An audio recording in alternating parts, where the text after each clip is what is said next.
gives me great pleasure to introduce our guest speaker tonight, Leanne. She's been a teacher of yoga since 2001 and certified yoga therapist and a Thai massage practitioner.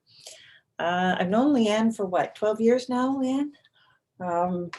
She basically taught me how to breathe. I was very much a throat breather, and once I met Leanne and followed her yoga session, she says, no, that's not how you breathe. It has to come from really deep. And so she taught me well. It was a hard thing for me to adjust because, all my life I've been breathing along the wrong way. But I find that with her help, I was able to really be conscious of how I breathe, and especially when I'm overwhelmed with things, I think of Leanne and I think of my breathing, and it has really, really helped me throughout. So I'm overwhelmed with a lot, so I think of Leanne a lot these days. And what would Leanne say? And I just sit and I do my breathing. So welcome, Leanne. I think you said about 30-minute session, 40 minutes. Oh, we'll go as long as we go. It'll probably be a little bit more. Okay. Because I made some fun slides and I have some fun practices. So, and Good. there will be all kinds of new pieces of information that we get that help us remember why to breathe, why it's important, and how to breathe right and why to do it. Okay, so it's perfect. Full of all kinds of juicy little fun things. Okay. Perfect. Thank you so much. Over to you then. All right. So as I said, we'll do a little bit of experiencing, and I'm going to drop that in every once in a while just because it sticks better when we feel it in our body. It's one thing to think about it and read about it, but it's another thing to feel it. Okay. So actually, we're going to start out with a practice. So if everybody can close your eyes and you can rest back in your chair, you lay on your floor, sit on your couch, whatever you want to do.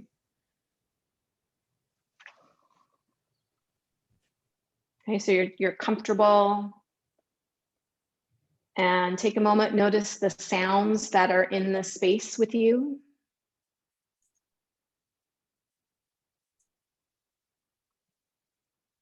You can be aware of your body and where it's touching whatever you're resting on. So maybe your seat is in your chair and your back is against the back of the chair. So you can feel that support underneath you. And you feel like you can rest into it. And then notice your breath. And maybe just start by noticing where you feel your breath in your body. So you don't need to change anything, just noticing. So how shallow or deep it is.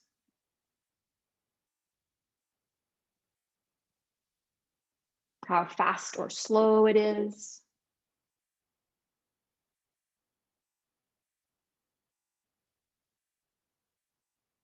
Sometimes we can catch ourselves holding our breath.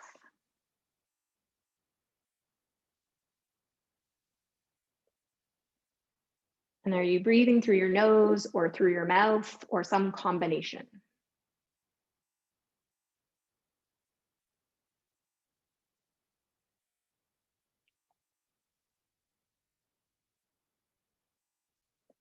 And as you notice your breath, what else do you notice about your body or about your mind or just how you feel?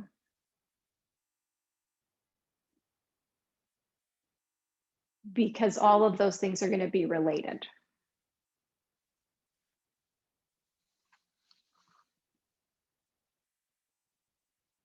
Okay, so when you're ready, you can just open up your eyes and I will figure out how to share this.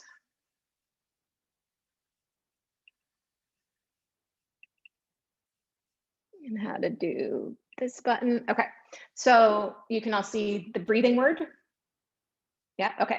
So the first step in anything is awareness, right? Because we can't change anything that we're not aware of and we're not present to. So it helps us a lot to figure out and to feel how we breathe when we are busy, when we're working, when we're sleeping, when we're exercising, when we're angry, when we're depressed, when we're stressed, right? Understanding that breath is all fundamentally related to all of those things, okay? And breath affects every system in our body. So I'm not going to read out all of these things, okay? So it affects all parts of us. All parts of us are affected by our breath. And that's great because it means that changing our breath or helping our breath become more functional can help any of these things on this list. Okay, we breathe 24,000 times a day. So again, it's a good thing to do well because it has a big impact on all of this stuff, on how high our energy is, right? On how well we learn things, on how we sleep, on how our digestion works. The very first one there, the autonomic nervous system. So that's the parts of us that we don't have control over, like how our heart works, and for instance. So our breath, though, is the one piece of the autonomic nervous system that we can affect. And we get to affect the sympathetic nervous system, which is the part of us that is our stress response, and the parasympathetic nervous system, which is our relaxation response. So breath lets us in. So that's a great tool. It's a great tool for affecting how stressed or how calm we feel. Okay. All right. So this is a list of all the things that breath can show up as a cause of. Okay, so if you're diagnosed with any of these things, the cause of it can be breath. Okay, so from asthma to sleep stuff to headaches to poor exercise tolerance to chronic fatigue, headaches, it can all be related to how we breathe. And if we can figure out how to breathe better, then all of this stuff can shift for us, which is it's a really powerful thing. Okay, so this is just a basic picture of our breath anatomy, and some of you are going to know this, but it's a nice colorful picture, so it lets us actually track it in our body. Okay, so if you imagine following a breath into your body, okay, you can feel it come in through your nose and down through your throat, and then it makes its way into your lungs. And then in the lungs, it moves through all the bronchus and the bronchioles to the alveoli, which are at the end of the bronchioles. And it's in there that the oxygen in the breath gets moved into the bloodstream. And then the blood carries the oxygen to our cells. And at the cellular level, we need carbon dioxide to get the oxygen out of the blood into our tissues. Okay, so if we don't have enough carbon dioxide in us, then that doesn't happen. So once that little magic has happened at the cellular level, then the blood, which now contains carbon dioxide and whatever oxygen wasn't used, and it makes its way back up into the lungs, and then we exhale the breath. Okay. So muscles that we use to do this beautiful function, we have this primary set. They divide breathing muscles into primary and secondary. So our primary muscles are the diaphragm, which is a dome-shaped muscle that it tucks in all underneath our ribs and sits up in the chest cavity. So it sort of domes upward. And then we have the intercostal muscles in between the ribs. Some people will put abdominal muscles in with primary muscles, mostly for the exhale part of the breath. And then you see all the secondary muscles. So everything that's in through the neck and through the chest and through the tops of the shoulders. Some of us are really good at using muscles further down our back to help us breathe. And really, we want to be using the primary muscles, not the secondary ones. The secondary muscles are the ones we want to use sort of in emergencies, but not all the time. Okay. So if you take a hand and you put it on your chest, so put it up high on your chest, And if you breathe here, so don't worry about breathing low. So try to only breathe with these muscles up here in the chest or up in your neck, and your shoulders will lift up. Now this might feel normal. So if you're a chest breather, this is going to be like, oh, this is the perfectly normal thing that I always feel. Maybe you might notice that it's a short breath, it's very shallow. There can be a lot of tension through your jaw here, your eyes, sort of other parts of us get involved.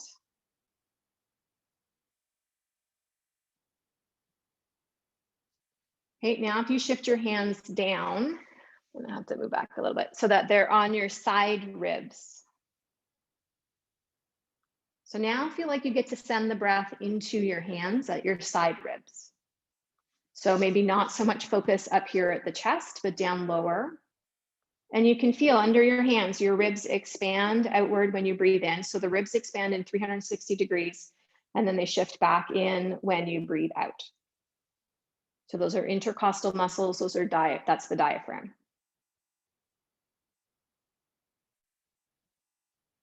Okay, and then slide a hand down to the upper part of your belly. So you're below, if you look at the diagram with the primary muscles, we're below the base of the sternum, sort of above your navel.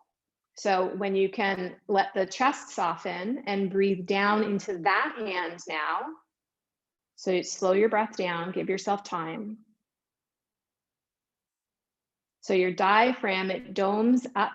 That's the exhale. So it's moving up on the exhale. That's its relaxed position. And it moves down. It contracts down when you breathe in. So this feeling that we have of the breath going into the belly is the diaphragm moving down into the belly and sort of squishing all your abdominal organs. Okay.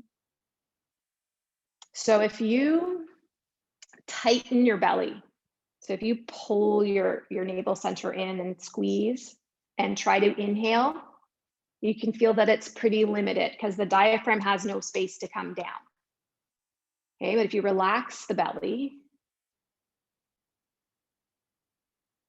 then the diaphragm doesn't meet the same resistance and it can come down into that space. Okay, so I have some fun stuff here. You can move your hands away if you want. That just helps us to see what's happening, okay? We can press play and we can mute. Okay, so I do find this moves a little quickly. Just I feel like the pace is a little bit fast for what I want to watch. Okay, but you can see how the diaphragm moves down and that expands out the ribs, and then how it's going to move back up into that space. Okay, you can get a little bit of a feel for where the diaphragm is connecting, right? It's connecting, a different picture will come back. At the ribs all around us, it's connecting down your spine. So when the diaphragm moves, everything the diaphragm touches is moving and is supposed to move. Okay, so and if you think about what's above it, it's the heart and the lungs. Okay, so below it, we could do right now. So as below is your liver and it's your digestive organs, and they sort of get that massaging action of the diaphragm coming down. And above it, the heart and the lungs, they also get that massaging action. And it's all factually connected inside, but that's an important part of what the diaphragm is doing. It's helping to move all of those different parts of us inside, and those organs need that. Okay. I'm going to go on to the next one, which is going to give us a fun way to maybe remember what the diaphragm is supposed to look like. So just a fun image is the jellyfish, right? And how it's so fluid, and how it just moves in this really fluid, fun way. And I didn't know you could watch 3 hours of jellyfish. And you know, it's probably in some way speaking to that part of us that moves in that manner. I won't think of you anymore. I'll think of You'll think of jellyfish? I was astounded that you could get 3 hours of videotaped jellyfish for relaxation. Like that's, I don't know, there's something about it. Anyway. Okay, so moving on. So this one, is showing us how everything in us moves when we breathe. Everything in us is meant to move when we breathe. So this isn't a big, full, deep breath. This is the movement that is intended to happen in the body when we move, right? When we inhale and when we exhale. So all of our joints are supposed to get moved. And yes, the ones closer to the breathing, the respiratory function are going to move more.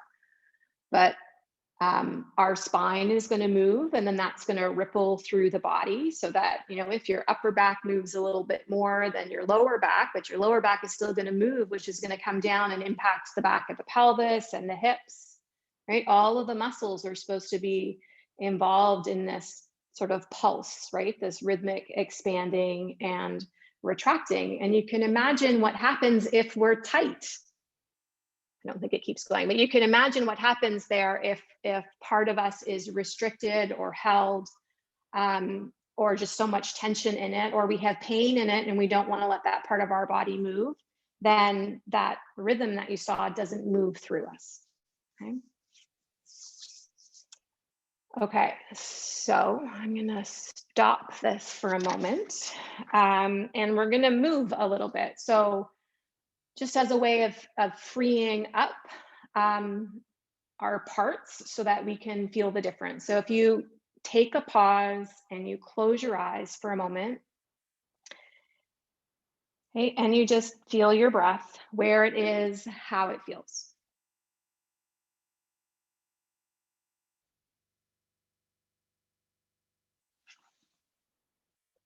Okay, so then I'm going to invite you to move. So you can slide your back off the chair. So just slide yourself forward a little bit. Okay, so first you can put your hands down on your legs. If I move back further, you can see. Okay, and then come to what yoga calls a seated cat and cow. Okay, so you're gonna tuck your pelvis, you're gonna round your back, you're gonna drop your chin, and then you're gonna come the other way. So the heart is gonna lift and the pelvis is gonna roll forward. Okay, so just go back and forth a few times. So you're moving at your pelvis, you're moving at your back. It doesn't have to stay linear. If your body feels like moving a little bit differently in that direction, you can. Okay. And then we experiment with being aware also of our breath as we move, so that it's not held.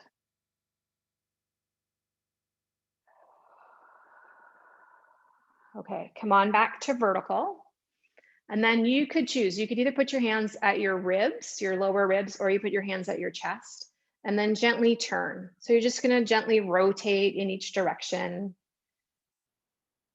Okay, you're easy through the jaw and the shoulders, so the movement isn't coming from the arms, the movement is coming from the waist.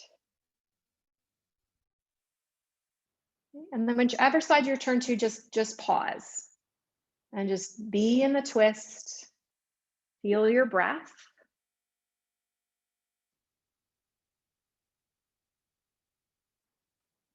Okay, unwind, so back to center, and then turning the opposite way. Okay, try to let your shoulders go and your jaw soften. Okay, again, your breath moving, so not holding the breath.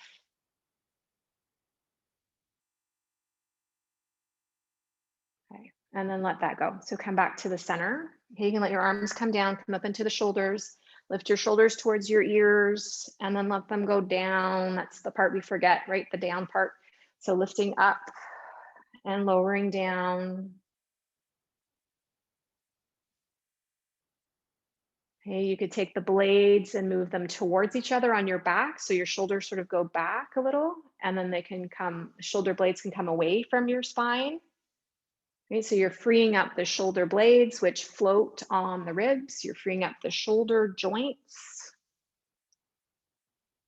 Okay, you can give your shoulders a circle, whether they want to go forward or back, up to you. Whatever kind of movement here loosens you up a bit. Okay, so let the shoulders go and the arms rest. Let the head begin to fall from side to side. So ear towards shoulder, and then ear towards the other shoulder. So these are what we're playing with here, is all of these secondary respiratory muscles as a way of letting them loosen up. Okay, so you're welcome to keep going side to side with the head, or you could let this become a semicircle. So your ear towards your shoulder, your chin towards your chest, the opposite ear down. Okay, so if the semicircle isn't comfortable, then stay with the side to side movement.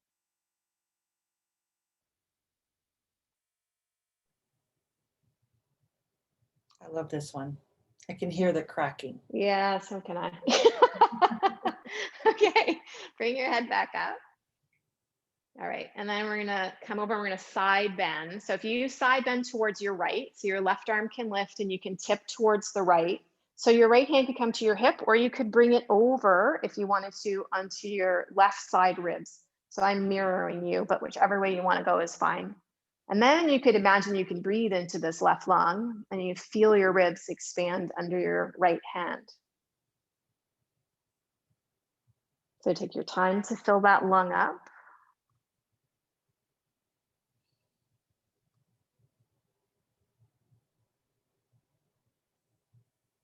Okay, and then come on back up, and then you can switch sides. So maybe the left hand to the hip or the left hand to the right side of the ribs, tip to the left. And again, slow your breath down so it's got time, you got time to feel it come all the way into that side ribs. You can feel the intercostals, you can feel the ribs shifting.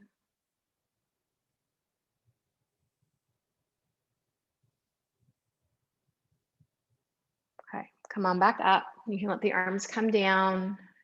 If you like, you can close your eyes and just feel your breath now.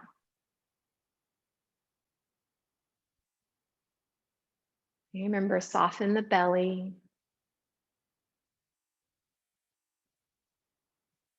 And even if we've just made a little bit more space for breath, then we've helped our body breathe better, right? Our breath is a little bit better.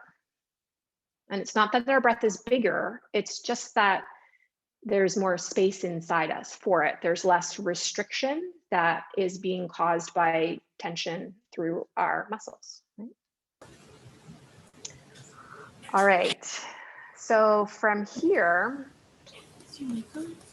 we're going to come back to my slideshow. If I can figure out how to get back. Here to go. Okay. So this is what the ideal breath is. Okay, so the ideal breath is through the nose. It's low, it's light, it's slow. Okay, so we're going to start with through the nose. And what I want you to do here, as I speak to this, close your mouth and practice breathing through your nose. That might be your habit already. And if it's not, then just close your lips and try breathing through your nose. Okay, so the entry point of our breath really matters. So when we breathe in through the nose, the air is cleaned. Now, see, these are the things you're not going to forget. All right, so when we breathe through our nose is catching foreign particles and removing them within 15 minutes. If you're breathing through your mouth, those foreign particles are going into our lungs, and then it takes 60 to 120 days to remove them. Okay, so it's much better for us to breathe through the nose and have that first line of immune system defense sort of active. Okay, the breath is also, when we breathe through our nose, it's heated, it's moistened, and that means it's way easier for the lungs to absorb the oxygen from them. Nitric oxide. So nitric oxide is a gas that helps us to deliver oxygen to our cells. And there are pockets of nitric oxide in our nose, okay, not in our mouth, but in our nose. So if we're breathing in through the nose, we're triggering that nitric oxide. We get 18% more oxygen by inhaling through our nose than we do through our mouth. Okay? Just through that nitric oxide. It's also antiviral and antimicrobial. So it's also helping us to have our immune function working well, and it's related to weight, and it's related to circulation, and it's related to mood. But if we bypass the nose, we don't get as much of it. If we look at the volume of breath that we're taking in through the nose compared to the mouth, it's managed better, right? Through the mouth, we can get these big gulps of air in, but through the nose, it's slower and it's managed better. Now, slower breathing is calming to the body, calming to the nervous system, because it's triggering that parasympathetic nervous system. So we don't really want to be breathing fast and through the mouth, because we're bypassing the real function of the nose, which is to take the breath in. Okay? And the last one there, just toning tissue.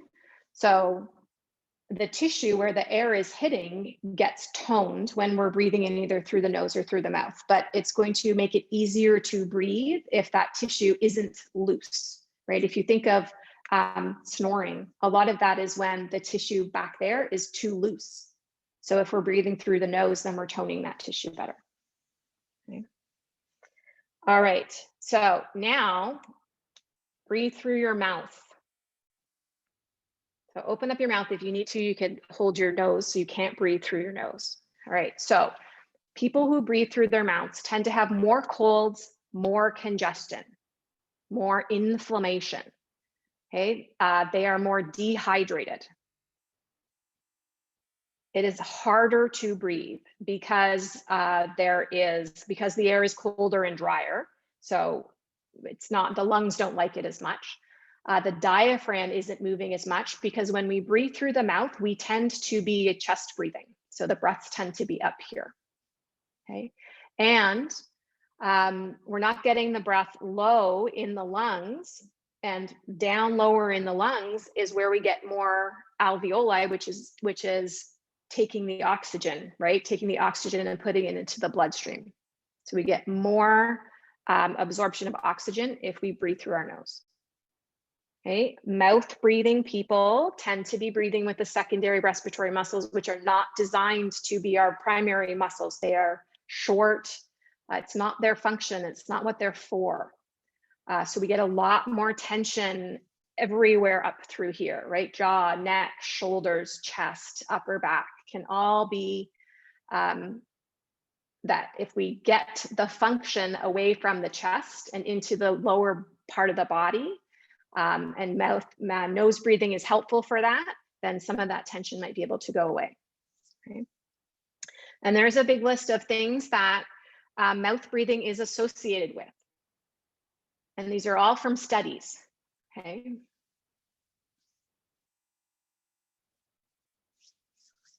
So if you're still breathing through your mouth, notice how you feel. Okay, so there's the feeling in your body of breathing through your mouth, and then there's also a feeling in your state, your nervous system state, whether you feel a bit more wired or whether you feel just like things are going faster inside you, or maybe your mind is busy. Okay, so you can close your mouth. You don't have to put yourself through that anymore.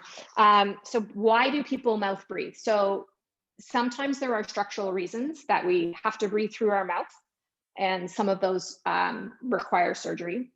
A lot of the time though, it's just a habit. If you have a job where you talk all the time, then you're probably doing more mouth breathing as well. But it's often just a habit for us. And if we don't breathe through the nose, then it gets more congested. So it's like if you don't use it, you lose it. So it takes a little bit of practice, but if you practice a little bit every day, breathing through the nose, then it will eventually open up. Okay. And there is a thing about taping the mouth. And that will help you breathe through your nose because you won't be able to breathe through the mouth. So there's a lot of information on the benefits of taping, and you can practice taping during the day. And people tape at night. Okay. So it's an interesting thing to look into. Can get rid of headaches, can get rid of snoring, a whole bunch of stuff can change for us. Okay, so the ideal breath is through the nose. The ideal breath is low. All right, so if you bring a hand up to your chest again and another hand down to the space that's below the sternum but above the navel. Okay, so you got one hand high, you got one hand low.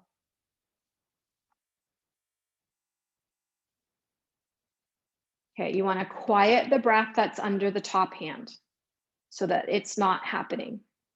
So you don't feel the lungs there, you don't feel the muscles going.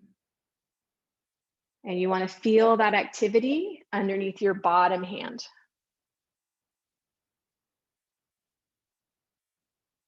And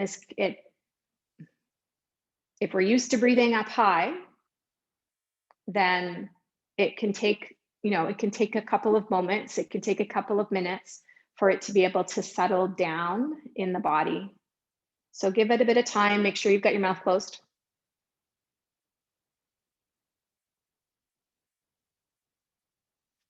Okay, so stay with that for a little bit. Okay, and if we can imagine or think about what's happening, so if we're lower with the breath, the diaphragm is involved more. So the diaphragm is allowed to do its job as a primary breathing muscle. So it's more efficient because it's a larger muscle. It'll take us less of our energy to breathe because we're using the right muscle to do the right job instead of using the stuff that's underneath your top hand. Okay, our diaphragm has its own rhythm, just like your heart has a rhythm. And the diaphragm's rhythm affects the heart's rhythm. So if we're not using our diaphragm, then the heart has to work harder. It's often called a second heart. That's where that reference comes from. Okay, if we're breathing high in the chest, those muscles get tight. We all know what that feels like. They get tired. It just makes it harder to breathe. That triggers our stress response. So even just breathing in the chest triggers our stress response. And then because our breath is short and shallow, it triggers our stress response and we get caught in this loop. Okay, the other piece that's happening here in the upper part of the body is our vagus nerve. So your vagus nerve is the longest nerve in your body. It goes from your head, your brain, innervates the face, innervates the throat, and comes down into all of our organs. And it's a key part of our parasympathetic nervous system.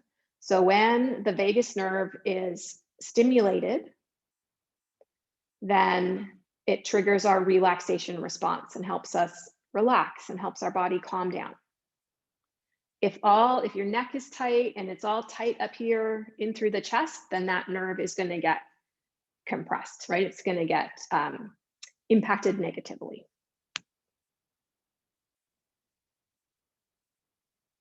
Okay, and then we also get the breath when we're breathing low under the bottom hand. So top hand is quiet.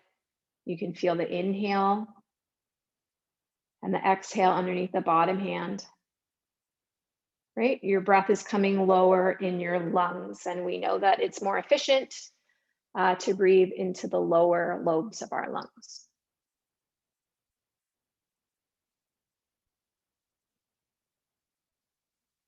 Okay. So we're breathing through the nose and we're breathing low in the body. And now we want to breathe light. So most of us overbreathe. So overbreathing is a thing, just like overeating is a thing. Okay, we're conditioned to overbreathe, just like we're conditioned to overeat.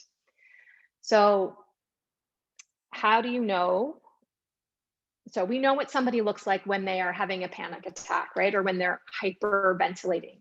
Hyperventilating is overbreathing. It's the same thing, only on a bigger scale, right? We know what somebody looks like when they're hyperventilating: fast, short, shallow. More subtle indication of overbreathing or hyperventilating is if you breathe through the mouth, if you're breathing in the chest, so that you're in the high position, not the low position. Okay, if you sigh a lot, if you yawn a lot, if you gasp or sniff or cough, or if you talk in run-on sentences, okay, shortness of breath. All of those things can indicate that we're over breathing, we're hyperventilating, we're breathing more than is necessary for what we're doing. Okay, and then there's all those things that are indicators of over breathing.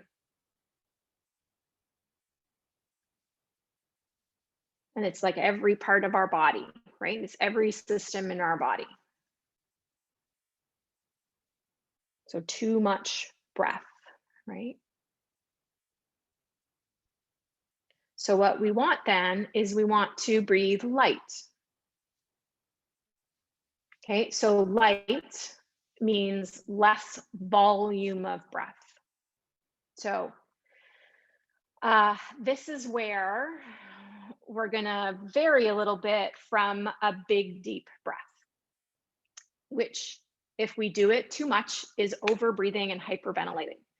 So we want to be practicing a light breath. Okay, so less volume. So there's a bit of a math equation here. So medically normal volume, which is typical, okay, is 0.5 liter per breath.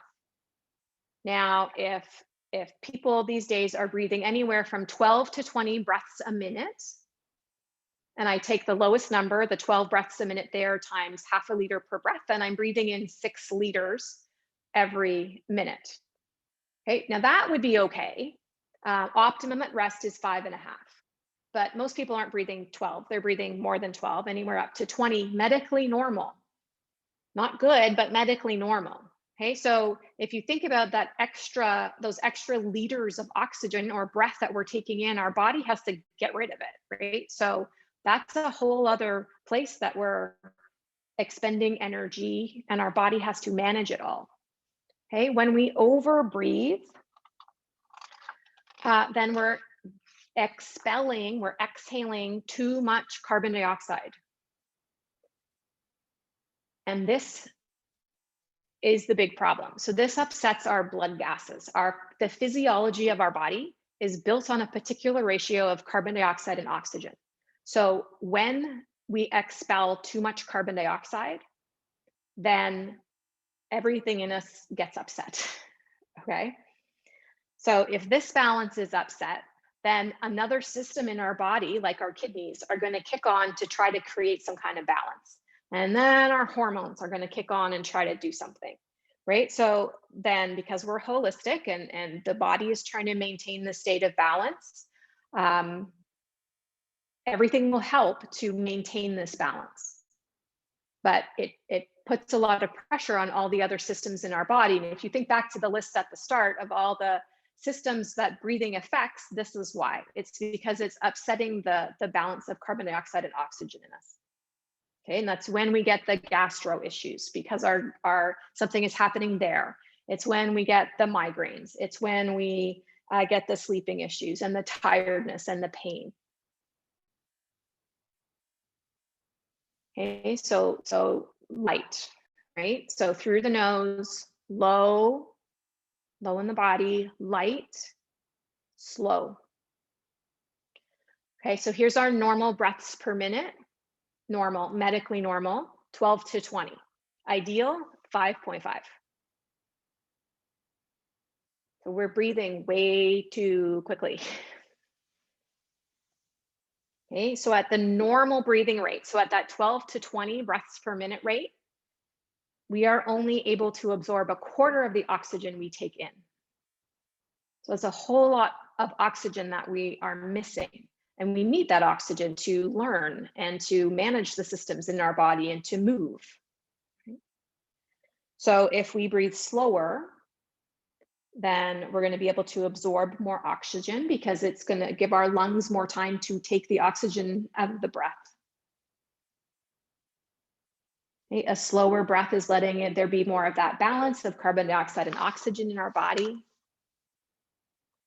Activates the vagal nerve, right, which was our relaxation response. So a slower breath activates the vagal nerve. The faster breath activates our stress response. So we want to be in this relaxation response. Also, exhales trigger the relaxation response. So if the exhale can be long, then you get the double benefit. And this is where we get like the breaths. So the B breath, Brahmari breath in yoga, we inhale through the nose and we hum the breath out. And that just lets us get a lovely long, long, long exhale. Okay, there's techniques where you count your breath, like your inhale might be 4 counts, your exhale gets to 5 counts, and then maybe you pause for a count. And there's all different kinds of combinations of those. There's a lot of visual like apps now that give you an image, and maybe it's a circle and it's showing you inhale as the line moves around the circle, and then you're going to exhale. So there's all kinds of little tools that help us to slow down the breath. Okay, so how we breathe matters, right? So we know now through the nose, low, light. So light, subtle, quiet. You shouldn't, no one else should hear you breathe. You can think like a thread of breath. The feather is there. There's some people who would use that as an indicator. So if your breath is light enough, when you put a finger underneath your nose, you shouldn't feel it going in or out. It's very light. That's the tricky one, right? Is the light, because we're so used to full and deep, right? And slow, because it's giving us that relaxation response and calming. And we do breathe a lot, 24,000 times a day, which is good because it gives us lots of opportunity to practice all this stuff and to be able to shift it. And if we have bad habits around this, then we breathe 24,000 times a day. So we want to shift them, right? Because that's a lot. And it can take a bit of time. And it's a practice, just like everything in yoga. When they've done studies on athletes, though, performance improves when we train ourselves to breathe this way. So when they make athletes breathe through the nose and to breathe with less volume and slower, less often, performance improves. Okay, and you know, it's affecting all of those different systems in our body. So it's a great doorway in to helping us. And gosh, if it just gave us a little bit more energy, wouldn't that make a big difference for us, right? If it just helped us with one thing, if it helped us be a little bit calmer, if it helped us, you know, digest our food or feel a little bit more positive, then it's easy, right? It's not hard. It's just practice. Okay. I want to show you this book before I turn this off. There we go. So this is a fun book. Okay, it's called Breath by James Nestor. And what he did is he did everything wrong and he studied it. Okay, he like measured every part of him when he breathed through his mouth, right? And he did it for 10 days. And anyway, he did everything wrong and measured it. And some of the stuff comes from here, and he's done a lot. Like he's got all the studies, and he went and he researched a whole bunch of different breathing stuff. And the so there's techniques for when a deeper, fuller breath is like, there's a whole style of breathing for that. So this is just fun. You won't get, well, you can get at the library. You might be on the waiting list for a long time, but it's fun and it's quick and it's easy to read. Okay. Cool. So questions? Thank you so much.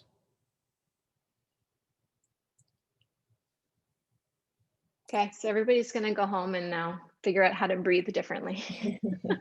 But You know, honestly, like it, you know, pick one thing, like just breathe through your nose. Just change the one thing and see what happens. yeah, yeah. Like Yeah. I was having daily headaches for months. Yeah. Okay, I taped my mouth and I haven't had one since. Wow. So weird stuff. Okay. But it works. It did, it helped that part of it. Yeah. So yeah. I was looking But- at all the diagnosis, and it's true. And back to the podcast I was talking about there with Jimmy and Brandon, people with Tourette's have said that using breath has really, really helped enough that, you know, they didn't need medication, you know, in certain cases. So both and it's Jimmy and Brandon- doing that, right? It's talking to the parasympathetic nervous system. It's giving them a sense of something, a tool they can control something. I couldn't find anything specific in the research that linked them. No. But it's a tool, like you said. It's a tool for anyone, not just, you know, well, this people is with it, Tourette's, but right? just to be able to calm the nerves. And, you know, Tourette's symptoms will, the tics will flare up when people are anxious. So if you control the anxiety through breathing, that you know. Well, and how you breathe around them affects their nervous system, right? Because we can share nervous systems, right? So if you can come into a slow, low breath, then their nervous system borrows your nervous system a little bit to help it come down, as to help theirs come down. And I would think just with the vagus nerve and the way that it connects to the face and the throat and all the parts of us, it must be related in some way. So yeah. Anyone have any questions for Leanne? Gonna practice breathing. again, just if you just close your mouth. But we do it at ridiculous, like crazy times. Like I realized I was cleaning and my mouth was open. I'm like, why does this need to be happening? Right? And so I'm like, no, I can do this. When you go for a walk, close your mouth. Like, yeah. It's hard, but sometimes you need that big breath of yes. once in a while. And then it's once in a while, it's fine. If it's a habit is when it's a problem, right? Because then we're upsetting the blood gases and the pH level. And that's all set by the brain and everything. So Cool. Okay, but you guys, if you have questions, then Joanne knows how to reach me. So you can always email me if you come up with a question later. Okay. Absolutely. If you need yoga sessions, let me know. He's great. Thanks so much. Thank you. Thanks, that was really nice. Yeah. Good. It feels good. I don't know. You have to stop and breathe sometimes. Just amazing how you have to focus on that and how much it just relaxes you. Yeah. And it's little bits, like it's not 4 hours a day, right? It's just, you know, drop it in for 5 minutes. I will sometimes do that humming breath.